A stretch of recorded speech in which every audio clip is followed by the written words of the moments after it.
As far as women studying in the same university or same college, as long as the hijab is mentioned, there is no problem.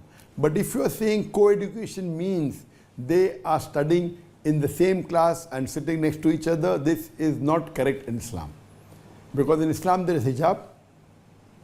So the best thing for education is that if they are very young, maybe in the nursery or junior KG or senior KG or first standard or second standard, till the woman and boy becomes an adult.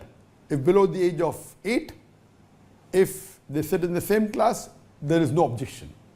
But I personally prefer that the segregation is much earlier. Maybe nursery, no problem. Junior KG, no problem.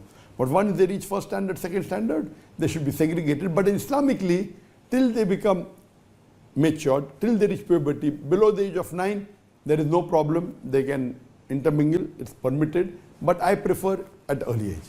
But regarding adults, whether in the secondary school or whether in colleges, can men and women be present in the same class and can they be educated? It is not permitted in the Sharia for the intermingling of the male and female. And now this I've given the talk. I've even handled the question answer session. That when there was a survey done in UK, that which get better results, the co-ed schools or single-sex schools? The survey said that the results of the single-sex schools were far superior than schools which had girls and boys together. And the reason was that many a times the students were trying to impress the opposite sex than to pay attention on the studies. The girl will try to impress the boys in the class.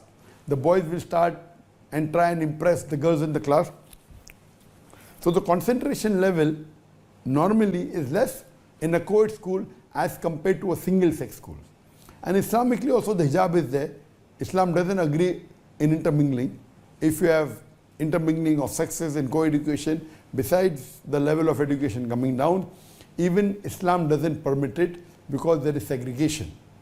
And the hijab is there and it should be maintained. Besides the dress, even intermingling should be prevented and Islam doesn't permit it. Hope that answers the question.